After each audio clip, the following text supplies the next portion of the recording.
avant de partir.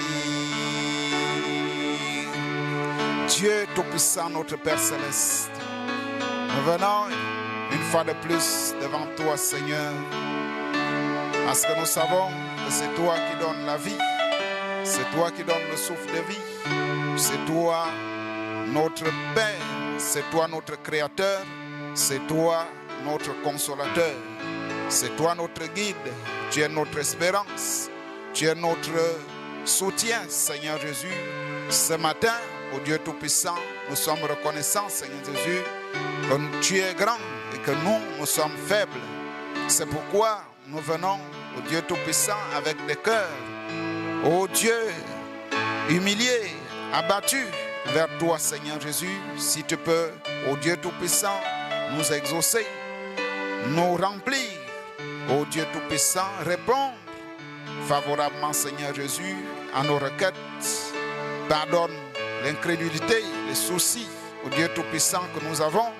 Ô Dieu, la peur d'affronter, Seigneur Jésus, l'ennemi, ô Dieu Tout-Puissant. Père, pardonne, Seigneur Jésus, les iniquités, les manquements de tes enfants. Nous avons besoin de toi, Seigneur Jésus, ce matin, pour que tu puisses nous conduire, ô Dieu, afin que, Seigneur Jésus, tout ce qui sera dit, ô Dieu Tout-Puissant, soit, Seigneur Jésus, ancré dans nos vies, dans la vie de tes enfants, qu'ils marchent, ô Dieu Tout-Puissant, sachant qu'ils sont des chrétiens, partout où ils vont, Seigneur Jésus. Lorsque nous voyons, Père, combien de fois nombreux sont en train de reculer, Seigneur, ô Dieu Tout-Puissant, cela nous fait réfléchir. Ô Dieu Tout-Puissant, tu as dit, enseigne l'enfant selon la voie qu'il doit suivre, et lorsqu'il sera grand, il ne s'en détournera pas, Seigneur. Permets que ces enfants, que tu as permis qu'ils soient, Seigneur Jésus, ici pour écouter la parole, qu'ils ne s'en détournent ni à gauche ni à droite, mais que ce livre de la loi, cette parole, soit dans leur cœur, ô Dieu Tout-Puissant, qu'ils prennent tout cela au sérieux. Nous les confions entre tes mains. Souviens-toi de notre pasteur, ô Dieu Tout-Puissant. Bénis-le, remplis-le ce matin, Seigneur. Soutiens-le lorsqu'il va se tenir à la chair pour prêcher. Ô Dieu Tout-Puissant, que le Saint-Esprit soit là, Seigneur Jésus. N'oublie pas le conseil des diacres. Ô Dieu Tout-Puissant, n'oublie pas toutes les églises du plein évangile. Sois avec nous du début à la fin. Au nom du Seigneur Jésus-Christ. Amen. On acclame.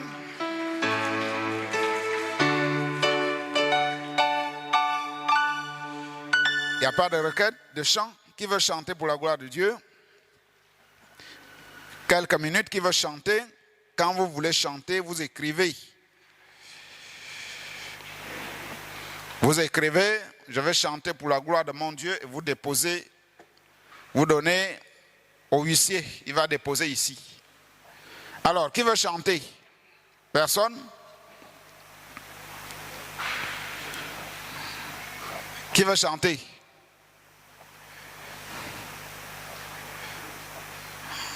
On se lève, nous allons chanter.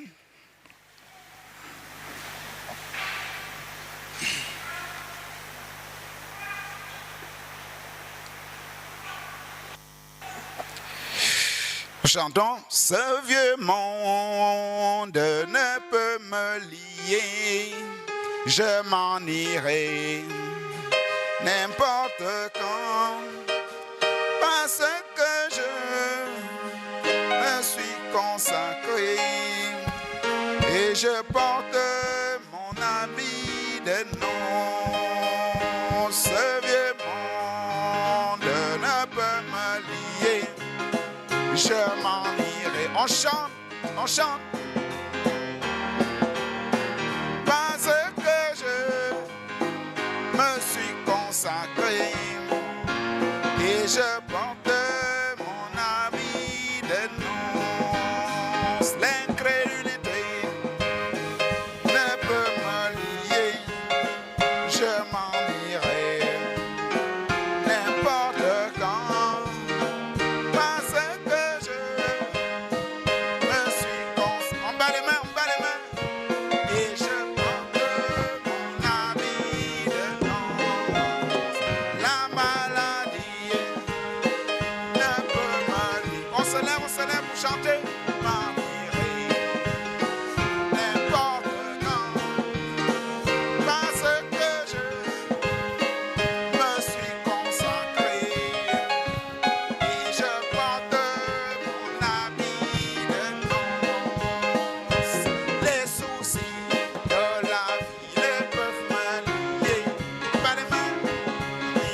On chante.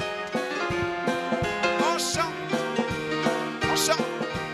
Je me suis consacré et je porte mon habit de noces. La maladie ne peut m'allier.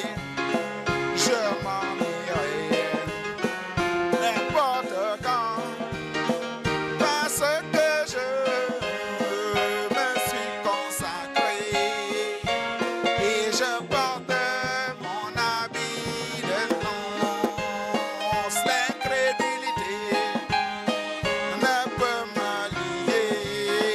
Je m'en irai n'importe quand parce que je me suis consacré et je porte mon habit de noces.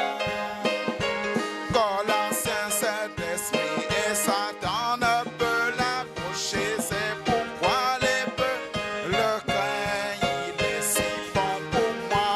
Donnez-moi l'ancien évangile. Donnez-moi. Pensez, il est si bon pour moi. Donnez-moi. Donnez-moi l'ancien évangile. L'ancien évangile, il est si bon pour moi. Tiens l'immuable main de Dieu. Tiens l'immuable main de Dieu. Espérant des choses éternelles. Tiens l'immuable main de Dieu. Tiens mon frère, main de Dieu. Tiens ma soeur, immuable main de Dieu. Espérant des choses éternelles. Tiens l'immuable main de Dieu.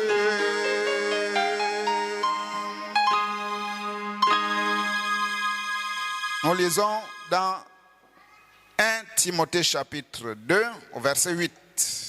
1 Timothée chapitre 2 au verset 8, nous lisons: Je veux donc que les hommes prient en tout lieu, en élevant les mains, pures, sans colère ni mauvaise pensée. Seigneur notre Dieu, merci pour cette parole que nous venons de lire. Nous avons besoin de toi pour que tu nous accompagnes, que tu nous guides, ô Dieu Tout-Puissant, pour que nous puissions saisir comment prier et qu'est-ce que nous devons faire lorsque nous prions, Seigneur. Nous comptons sur toi au nom de Jésus-Christ. Amen.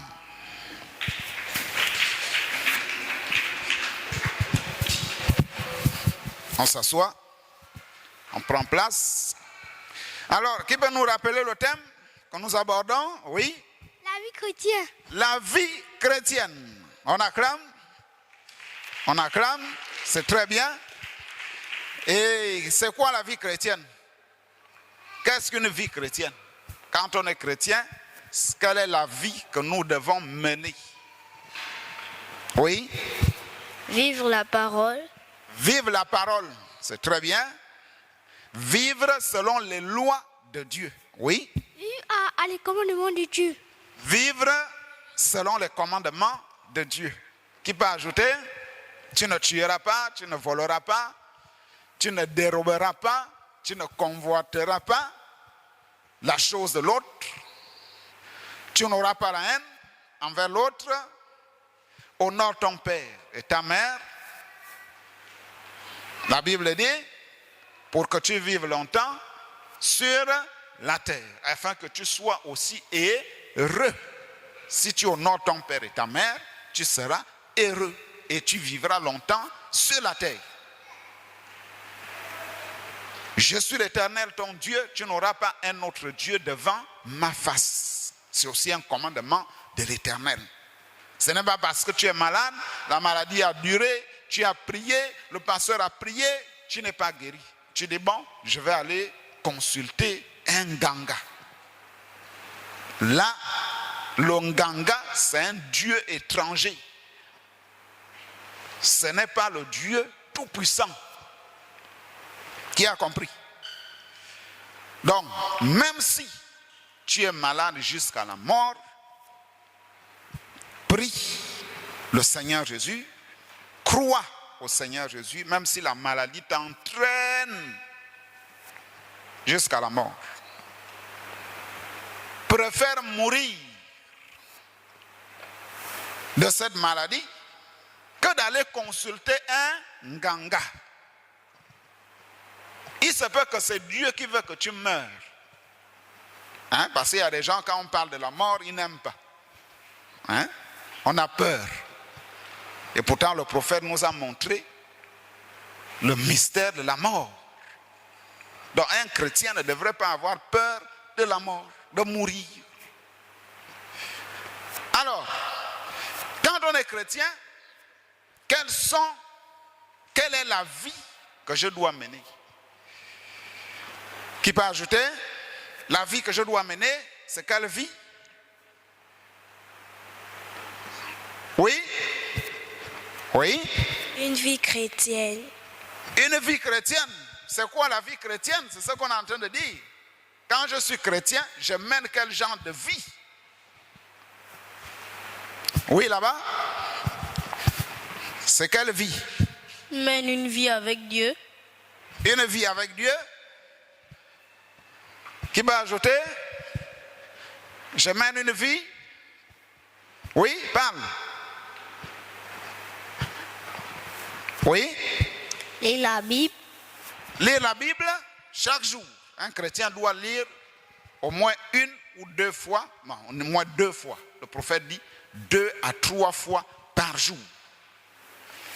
Au moins 2 à 3 fois par jour.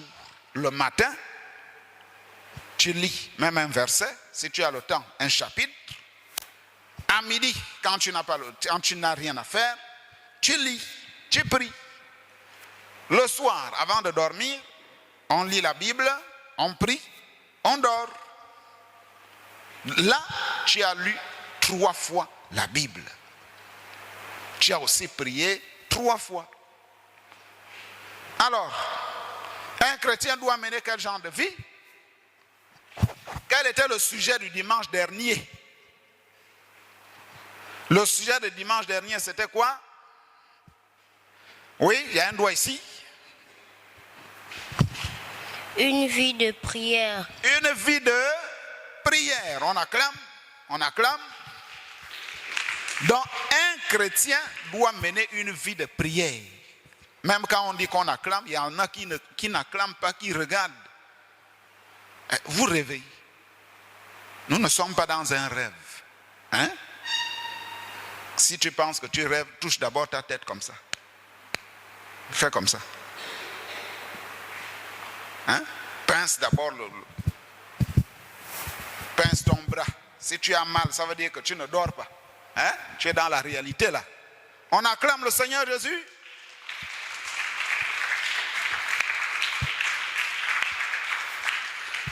Alors un chrétien doit mener une vie de prière. C'est ce qu'on a dit. Une vie de prière. Alors c'est quoi la prière? Qu'est-ce que la prière? Bon, d'abord, quand on dit vie de prière, ça veut dire quoi?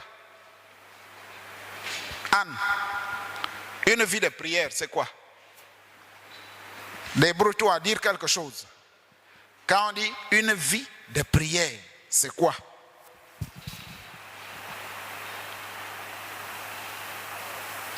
Parle.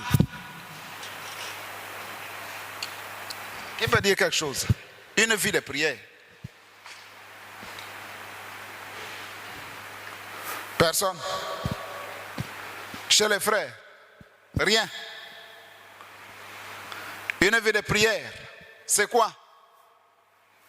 Oui. Quand on dit qu'un chrétien mène une vie de prière, ça veut dire quoi? C'est se consacrer à Dieu.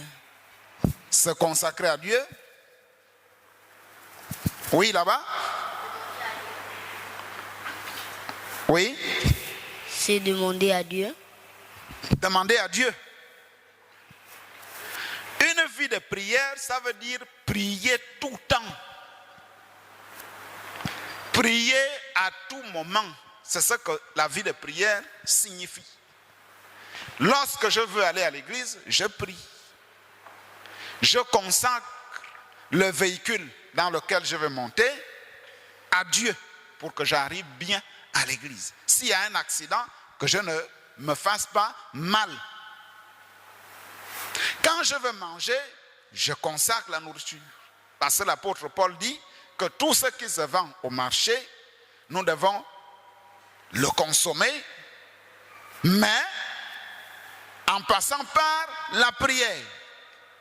Quand tu achètes un aliment au marché, avant de manger, tu as fini de préparer, prie d'abord. Donc, avant de manger, tu pries. Avant de dormir, tu pries. Avant de voyager, tu pries. Par exemple, là où nous sommes à l'église, au début, on a prié. À la fin, nous allons aussi prier. C'est pourquoi quand vous venez ici le matin, dès que vous rentrez ici, vous asseyez ici avant que le service ne commence. Chacun doit d'abord prier. On vous donne les Bibles, ceux qui savent lire, vous ouvrez la Bible et vous priez. Vous lisez 2 ou 3 versets et vous rentrez en prière. Quand le moniteur monte là-bas, il doit trouver que vous êtes déjà en prière. Certains sont en train de prier, certains sont en train de lire la Bible. Donc, tu as déjà prié. Quand tu t'es levé le matin, tu as prié.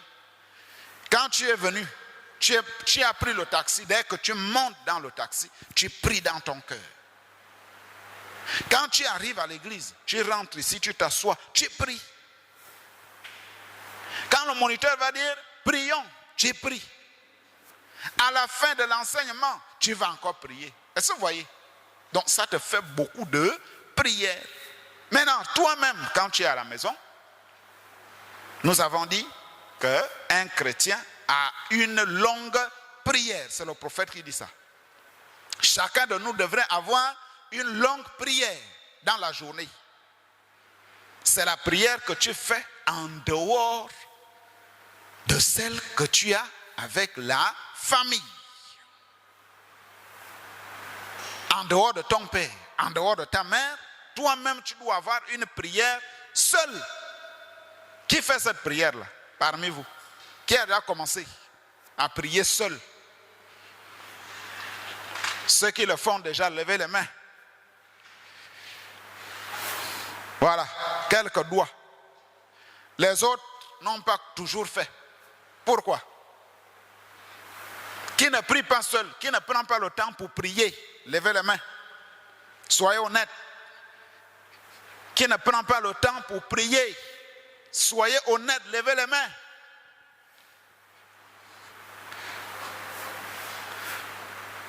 Voilà, quelques doigts aussi. Les autres prient, ne prient pas, ils ne savent pas là où ils sont. S'ils prient ou bien s'ils ne prient pas. On acclame pour ceux qui prient. Maintenant, pour les autres, essayez de faire un effort de prier. Quand vous êtes à la maison, prenez un temps de prier. Seul. Maman n'est pas là, papa n'est pas là, tu as fini de faire les travaux. Même s'ils sont là, tu vas dans ta maison, dans ta chambre, tu exécutes la prière que Jésus a donnée. Il dit, quand vous voulez prier, ne soyez pas comme des hypocrites dans les rues. Hein? Nous les voyons là, nous les voyons partout. On prend la natte, on met là. Après, on prie. Jésus dit que quand vous faites ça, vous êtes un hypocrite. Vous voulez montrer aux gens que vous priez. Il dit, mais quand vous voulez prier, entrez dans votre chambre, fermez la porte et parlez à votre Père qui est dans le lieu secret. Le lieu secret, là, c'est où? Le Père est dans le lieu secret. Le lieu secret, là, c'est... Non. Le lieu secret, c'est... Les cieux. Non. Le lieu secret, c'est le cœur Dieu habite le cœur. Le Saint-Esprit que nous recevons habite dans nos cœurs. Donc quand tu rentres là-bas, tu pries ton Père qui est dans le lieu secret. Le lieu secret là, c'est ton cœur. Qui a compris? On acclame, on acclame. Alors, qui va nous dire ce que c'est la prière? La prière, c'est quoi? La prière est le moyen qui entretient l'amitié de l'homme avec Dieu. C'est-à-dire, tu entretiens une relation entre Dieu et toi. C'est ça la prière. Parce que Dieu est invisible. Dieu est esprit. Pour savoir que Dieu m'a répondu, tu vois seulement l'accomplissement de ce que tu as demandé. Seigneur, garde-moi pour que j'arrive bien à l'église. Quand tu arrives à l'église sans que rien ne t'ait arrivé, ça veut dire que Dieu t'a exaucé. Tu veux passer le CEP. Tu pries, Seigneur, je veux gagner. Aide-moi à comprendre les sujets qui seront donnés. Et dès que tu t'assois en classe, tu vas voir que Dieu te donne l'intelligence et tu arrives à bien travailler. Ça veut dire que Dieu t'a assisté. Mais si tu ne pries pas, tu vas aller t'asseoir en classe, il n'y a rien. Tu réfléchis, rien, tu ne trouves rien. Après, tu commences à regarder la copie de l'autre pour tricher. Vous voyez? Pourquoi? Parce que tu n'as pas prié. Donc, la prière est, nous avons dit, la fois dernière, que la prière est l'élévation de l'âme vers Dieu. L'âme d'abord, c'est quoi? L'âme. L'âme, ce n'est pas l'esprit. Quelquefois, la Bible l'appelle esprit, mais ce n'est pas l'esprit. L'âme, c'est la nature de l'esprit. La nature de ton esprit. Si ton esprit est penché vers les choses du monde, ça veut dire que ton âme, si tu meurs, tu vas en enfer. Mais si ton esprit, ton cœur, tes pensées sont tournées vers Dieu et tu marches comme Dieu, ça veut dire que si tu meurs, tu vas au ciel. Ça veut dire que ton âme se tourne vers le ciel. Et le prophète dit que l'âme, c'est la nature de l'esprit. La nature de l'esprit. Ça veut dire quoi? Quand je te regarde, qu'est-ce qui te contrôle? Qu'est-ce qui te domine? Vous avez déjà vu un jeune homme qui est là, toujours en train de chanter le rap, hein? Le rap avec un pantalon sous les fesses, avec les cheveux, hein? Il a mis la coiffe là avec les cheveux teints de je ne sais pas quoi, de blanc ou bien de gris, hein? Il parle le l'argot. Vous connaissez ce langage? Quand vous regardez avec les yeux de la parole dit quoi? La parole dit que un chrétien doit avoir les vertus du Saint-Esprit, c'est-à-dire l'amour, la paix, la longanimité, la patience. Voilà la nature du chrétien. Mais quand vous regardez cet homme-là, lui, il a une nature différente. Ça veut dire que son âme est perdue. Qui a compris? L'âme, c'est la nature de l'esprit. La façon dont tu es. Est-ce que tu es penché vers les choses de Dieu? Chacun peut se poser la question. Là où je suis là, est-ce que je vis la parole? Est-ce que je fais ce que le moniteur dit? Quand j'entends le rap, je suis en train de passer, le rap passe dans un bar. Si tu t'arrêtes, après tu commences à taper le pied. ça veut dire que ton âme est penchée vers l'enfer. Qui a compris? C'est simple à comprendre. Mais si ça te dérange, tu cherches à quitter. Ou bien, si tu as le téléphone, tu mets les écouteurs, tu mets la louange pendant que tu passes à cet endroit-là. Ça veut dire que ton âme est penchée vers le ciel. Qui a compris? Donc l'âme, c'est la nature de l'esprit. Et nous disons que c'est l'élévation de l'âme vers Dieu pour lui exprimer son adoration, ses remerciements, ses actions de grâce et pour obtenir des grâces et des faveurs divines, des faveurs de Dieu. C'est ça la prière.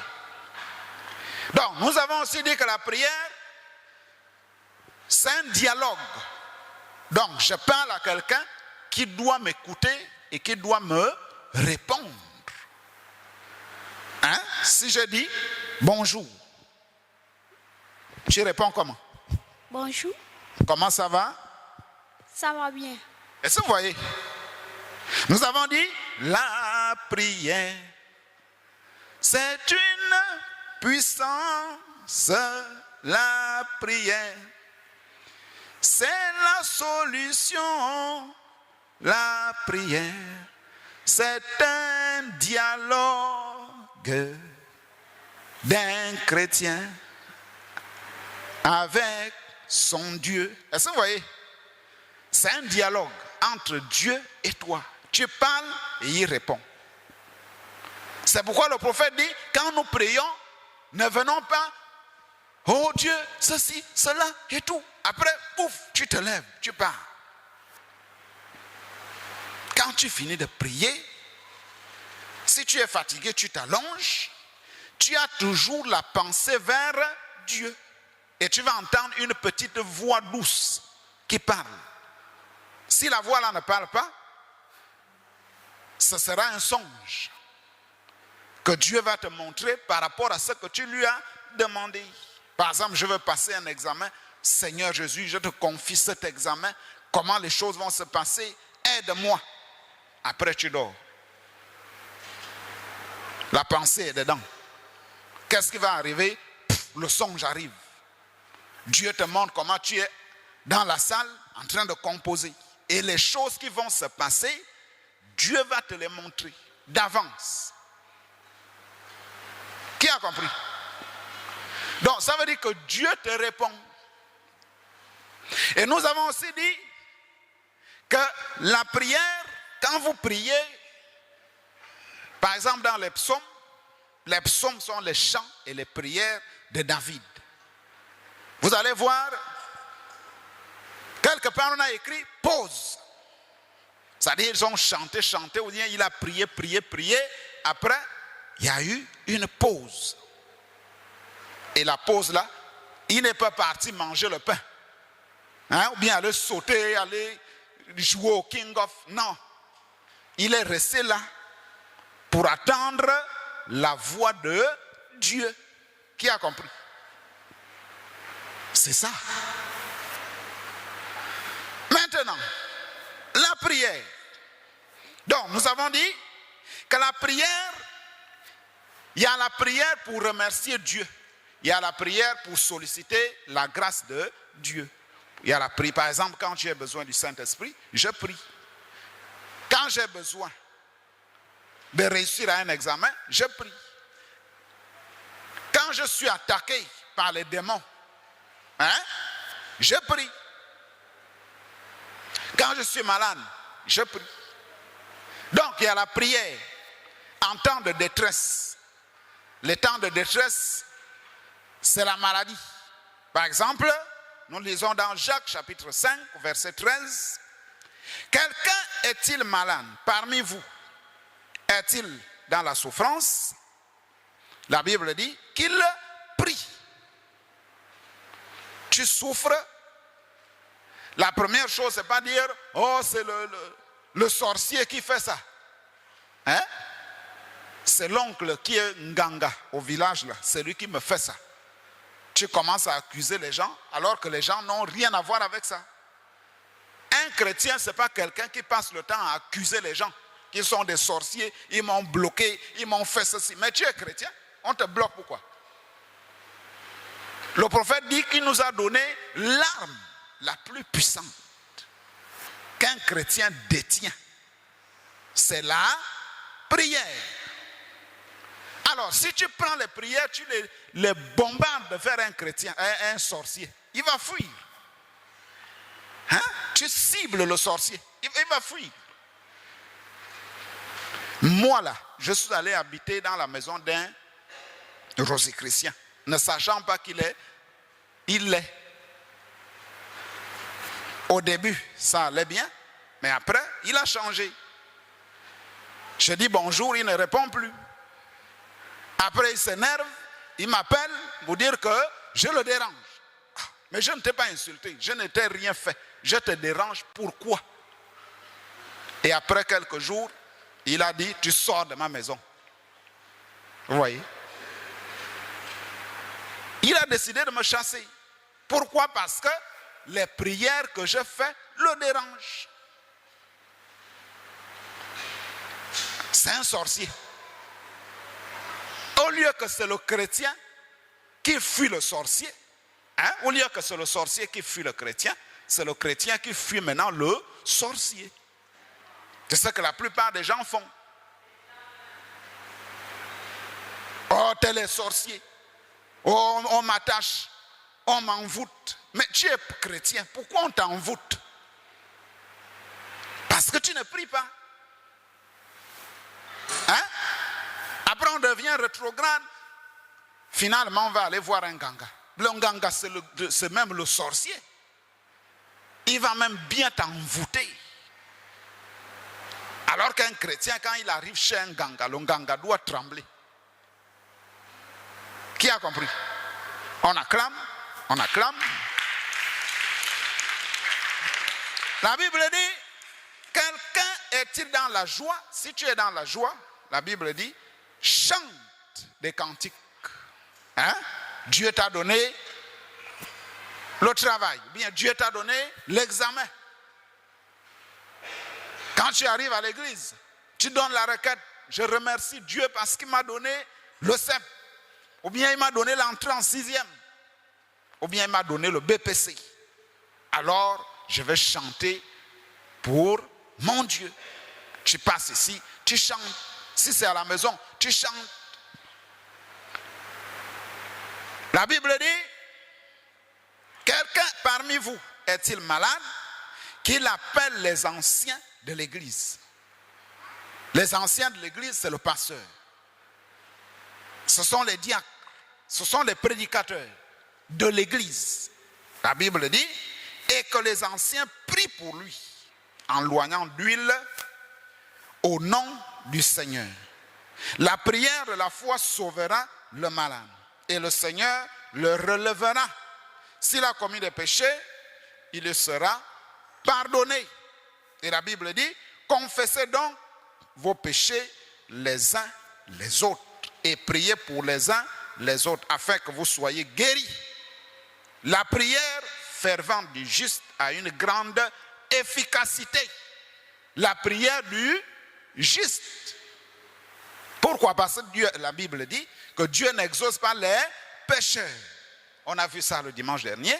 Si votre vie est mauvaise, vous trichez, vous mentez, vous êtes hypocrite, vous faites des mauvaises choses à l'école, mais quand vous arrivez chez vous, vous êtes comme un ange. Papa et maman voient que non, cet enfant est obéissant, il est bien, il prie. Mais quand tu arrives à l'école, c'est un démon. Mais quand tu vas prier, Dieu ne va pas écouter tes prières. Parce que ce que tu fais en cachette là, ça bloque la prière. On a lu dans questions et réponses du 15, 10e mois 1961, au paragraphe 9, nous savons que la prière change les choses. La prière change les choses. Par exemple, le roi Ézéchias, qui était malade, à la mort, Dieu a dit, tu vas mourir. Alors, qu'est-ce qu'il a fait? Il a tourné sa face vers le Seigneur. Il a commencé à prier. Et lorsqu'il a prié, Dieu a touché Ésaïe pour dire, va lui dire que j'ai écouté sa prière. Et pour cela, au lieu de mourir, je vais lui ajouter 15 ans de vie. Vous voyez, Dieu a changé les choses. Et dans la Bible, nous voyons Josué. Quand Josué combattait, Josué a parlé à l'Éternel. Puisqu'on a dit que la prière, c'est parler à Dieu. Il a demandé à Dieu de prolonger le jour. Pour que le jour, au lieu que le jour puisse avoir 24 heures, le jour pouvait avoir 48 heures. Donc c'était le jour le plus long. De 6 heures à 18 heures, Dieu a encore prolongé de 6 heures à 18 heures. Donc, le soleil s'est arrêté. La lune s'est arrêtée. Donc, tout le système solaire, Josué a bloqué le système solaire. Ni le soleil, ni la lune. Tout s'est bloqué. Tout a été retardé à cause de la prière. C'est pourquoi le prophète dit,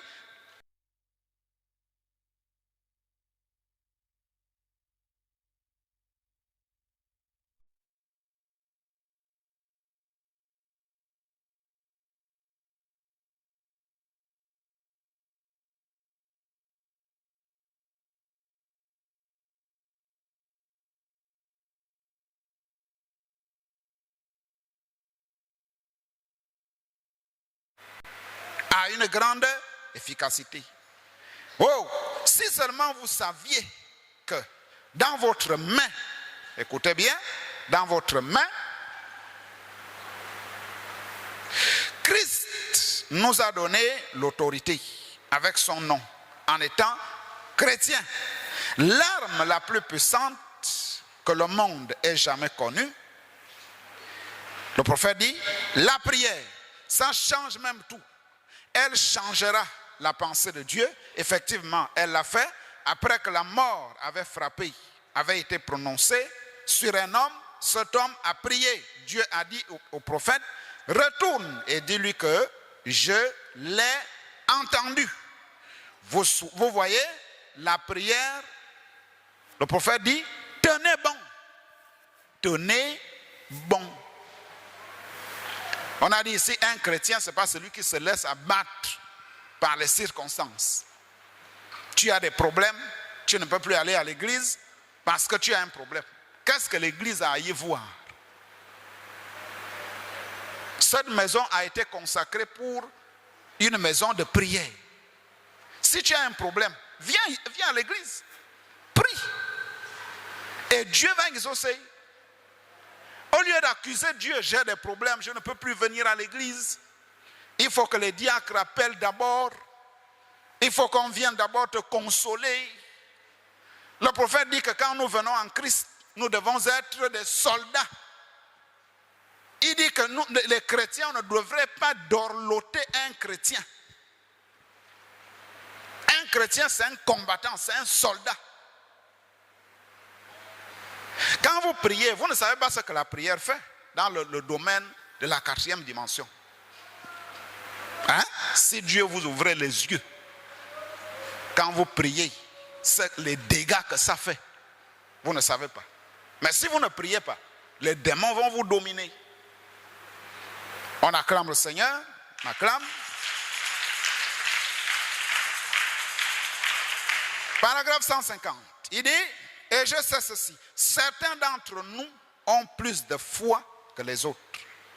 Et ceux qui ont une foi abondante doivent prier pour les autres. Si tu as plus de foi, prie pour les autres. Mais si vous ne menez pas, il dit, si vous ne menez pas une vie correcte, vous faites mieux de vous abstenir. Il dit, le diable se moquera de votre prière. Qui a compris? Si tu ne mènes pas une vie chrétienne, quand tu vas prier, le diable va se moquer de ta prière. Il y a un exemple dans la Bible. Dans le Nouveau Testament, il y a des jeunes qui sont allés attaquer un démon. Les 7 fils de Séva sont allés attaquer les démons pour prier. Qu'est-ce que les démons ont dit? Les démons ont dit, nous connaissons Paul. Nous connaissons Jésus. Mais toi, qui es-tu? Qui êtes-vous? Au lieu de chasser ces démons, les démons les ont poursuivis. Est-ce que vous voyez? Donc, tu sais que ta vie n'est pas bonne, mais tu veux aller imposer les mains à quelqu'un qui a un démon. Alors que tu vis mal. Le démon là, il va te déshabiller, il va te frapper. Il peut même sortir, il rentre en toi. Tu deviens possédé. Vous voyez? Parce que vous ne menez pas une vie de prière. Alors que Dieu nous a dit, voici les signes qui accompagneront ceux qui auront cru. En mon nom, ils chasseront les démons. Ils imposeront les mains aux malades et les malades seront guéris. Mais toi, tu ne vis pas la parole. Quand tu vas imposer la main sur un démon, le démon dit, qui es-tu? Tu ne peux pas me chasser. Parce que tu fais ça, ça, ça.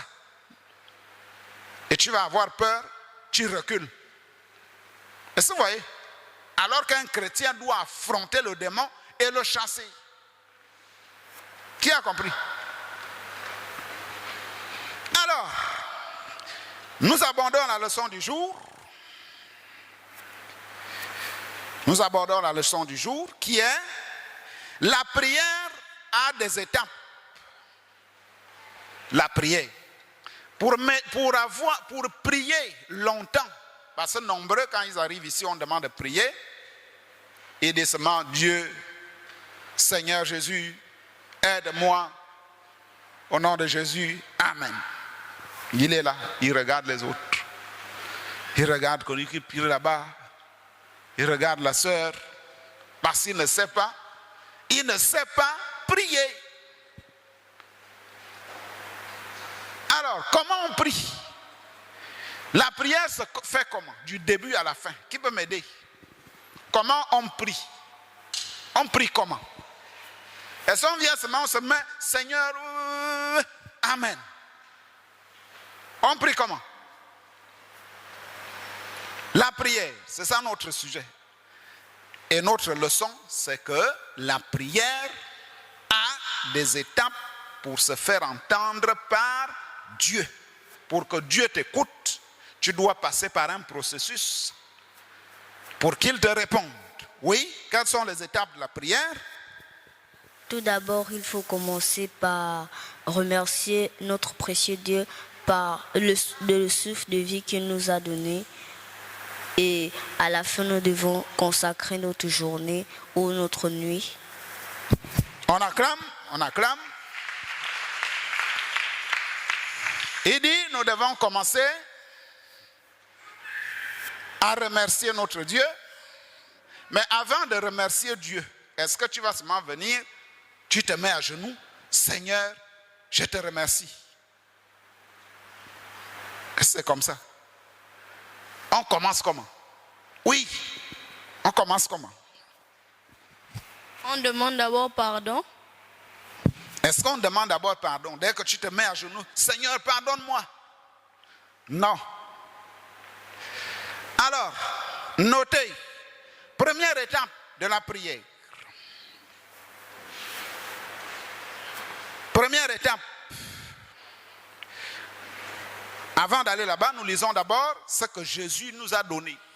Matthieu chapitre 6, verset 9 à 13.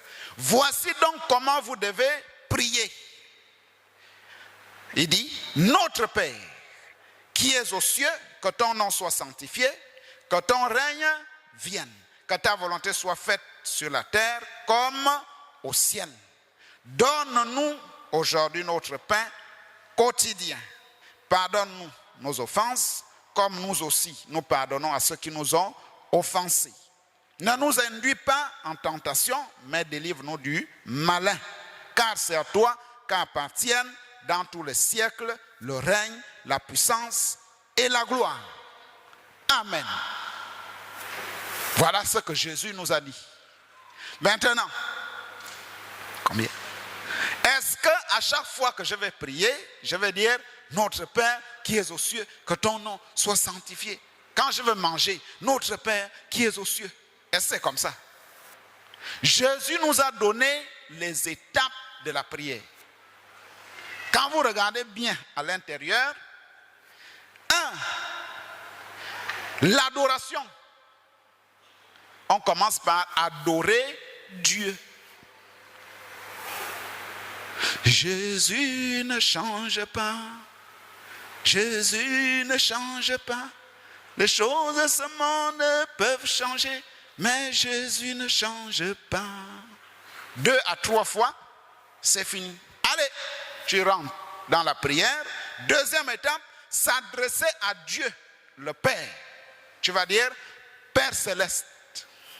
Ou bien, Seigneur, notre Dieu. Ça, c'est la deuxième étape. Troisième étape, élever Dieu. On élève Dieu. Toi qui es la rose Saron, l'étoile brillante du matin, le rocher des âges, l'alpha, l'oméga, le commencement et la fin. Est-ce que vous voyez? Là, tu élèves Dieu. Après, quatrième étape, se rappeler et se tenir aux promesses de Dieu. Toi qui as dit, si vous demandez quelque chose à mon nom, cela vous sera accordé. Toi qui as dit, je serai avec vous et même en vous. Toi qui as dit, je ne vous abandonnerai pas. Est-ce que vous voyez? Là, tu te tiens sur les promesses. Quatrième, cinquième, la confession. La confession, c'est quoi? Reconnaître ses fautes. Je ne prie pas assez. Je parle beaucoup. Je suis sur Internet au lieu de lire la parole.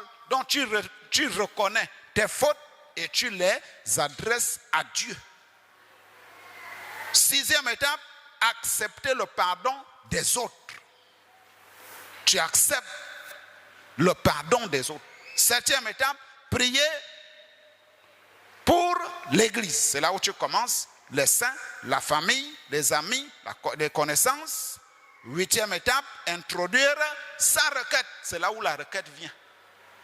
Je veux que tu me donnes l'examen. Je veux que tu me donnes la santé.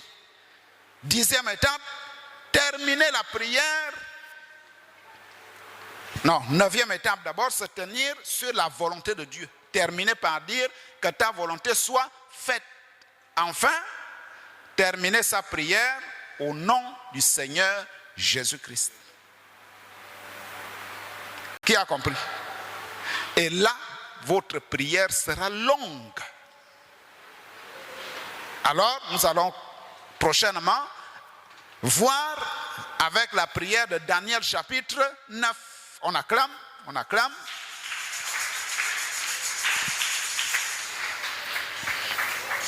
Voilà comment nous devons prier. On se met debout. Dieu, notre Père Céleste, merci Seigneur Jésus pour cette parole que tu nous as donnée ce matin. Nous voulons, ô Dieu Tout-Puissant, savoir comment prier, comment, ô Dieu Tout-Puissant, mener une vie de prière.